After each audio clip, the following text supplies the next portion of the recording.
તો રામ રામ ડાયરાને સ્વાગત છે તમારું ફરી અમારા નવા બ્લોકમાં.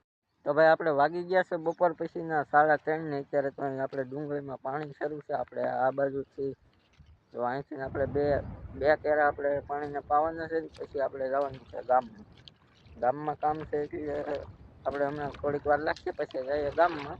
તો ભાઈ જો આપણે આ કેરો પી ગયો છે અને મરડી લઈને આપણે 1 ને 2 કેરા પાવાના છે.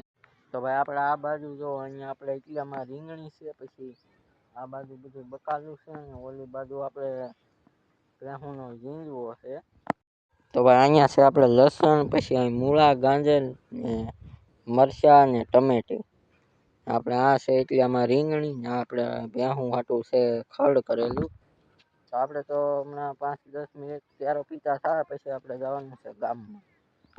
તો ભાઈ આપણે આવી ગયા છીએ અત્યારમાં ઘરે. તો પહેલા લઈ લઈએ એક માવો ખાધા પછી જ આપણે આગળ વધશું. તો હાલો પહેલા લઈ લો માવો. તો ભાઈ આપણો માવો પીડ્યો છે ફ્રીજમાં મૂકી રાખીએ તો કેમ કે પહેલા ઠંડો કરી નાખવો પડે એટલે આપણે માવાનો મૂકી રાખીએ છીએ ફ્રીજમાં. જોઈએ આપણે ફૂલ ઠંડો થઈ ગયેલો છે. તો હાલો જઈ ઓલી બાજુ. તો ભાઈ આપણે આવી ગયા છીએ ખેતરમાં ને આપણે પાવાનો હતો 1 કેરો. તો આપણે 1 કેરો હવે છેલ્લામાં છેલ્લો 1 કેરો છે. આપણે 1 કેરામાં પાણી ચડાવી દઈએ ને પછી આપણે વ્યા જઈ મોટર બંધ કરવા. તો પછી તો આપણે કાંઈ કામ નથી, આપણે બ્લોક જ બનાવવાનો છે ને આપણે જવાનું છે ગામમાં છે આપણે ભાઈ લાટ કામ. એ લગભગ આપણે 3 વાગી ગયા છે, આપણે 4 વાગી જાય ગામમાં. તો ગામમાં તો આપણે બ્લોક નહીં બનાવવું, આપણે ગામમાં જાય એ બ્લોકમાં લે.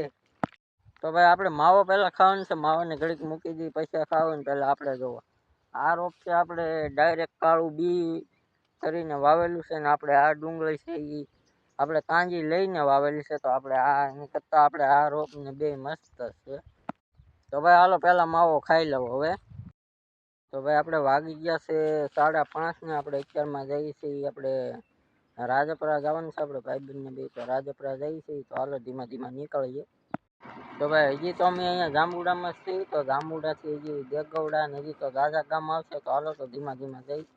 આપણે રાજપરા 100% પાલીતાણા પાસે આવ્યું છે. તો હાલો તો આપણે ત્યાં જવાનું છે આજે. તો ભાઈ આપણે જો જાંબુડા નિશાળની સામે ઊભા છીએ. તો ભાઈ નીકળી ગયા આપણે રાજપરા બાજુ. તો આવી ગયું દેવગૌડા ને પછી ડાયરેક્ટ લઈ લીધું બગદાણા આવી ગયા ને ભાઈ આપણે સરકારી દવાખાનું ઉઠી ગયા ને આવી ગયા સીધા ડાયરેક્ટ નાયરા પેટ્રોલ પંપે. પેટ્રોલ નમાવી દીધું ને પૂગી ગયા ભાઈ રાળગોણ આવી ગયું ને સીધું આવી ગયું આપણે ઠાડેસથી આપણે ભાઈ પૂગી ગયા ડાયરેક્ટ ઠળિયાથી આપણે નીકળી ગયા રાજપરા બાજુ. તો ભાઈ રાજપરા કામ પતાવી દીધું ને આવી ગયા ઠળિયામાં. આપણે કામ હતું એટલે ગયેલા હતા રાજપરા ને આપણે કામ હતું કામ બધું પતાવી દીધેલું છે. અને અત્યારે આપણે ઠાડેસ ઠળિયામાં આપણે જો આ મંદિર છે કંઈક ને આપણે અહીંયા આરતી ને એવું બધું શરૂ છે. તો હવે ટાઈટ થઈ ગઈ છે. તો આપણે બગદાણા જઈએ કે ન જઈએ બહુ નક્કી નથી. લગભગ તો બગદાણા અત્યારમાં જાહું ને. તો હાલો તો નીકળીએ ધીમા ધીમા. તો ભાઈ આપણે આ છે ઠાડેસ ને ઠળિયા બે મિક્સર જ છે. તો ભાઈ નીકળી ગયા ઘર બાજુ. તો ડાયરેક્ટ હવે ઘરે જઈને મળીએ. તો ભાઈ આપણે સાંજે ગયેલા હતા રાજપરા ને રાજપરાથી આપણે આવવામાં વાગી ગયા હતા રાતના 11:30. તો ભાઈ આપણે ભાઈબંધને બે ગયેલા હતા આપણે રાજપરા પાલીતાણા પાસે એવું ને એવું એ રાજપરા ઓલું આપણે આગું આવેલું છે એ નહીં.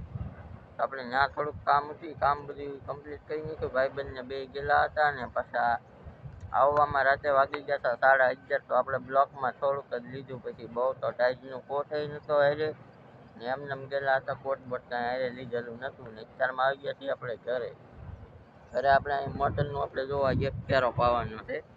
કાલે મોટર બંધ કરીને કામ આવી ગયું છે એટલે વ્યા ગયા હતા રાજપરા અને પછી આપણે આવી ગયા સીધા ઘરે.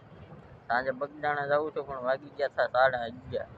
ભાઈ ત્યાં જવાનો આપણે કંઈ ટાઈમ રહ્યો ને તો સાંજે જવામાં આપણે ગાડીમાં પડી ગયું પંચર. એટલે બગદાણા ન જવું આપણે ઠાડેસ ઠળિયા પી ગયા ને ત્યાં આપણે વચ્ચે પડી જશું પંચર.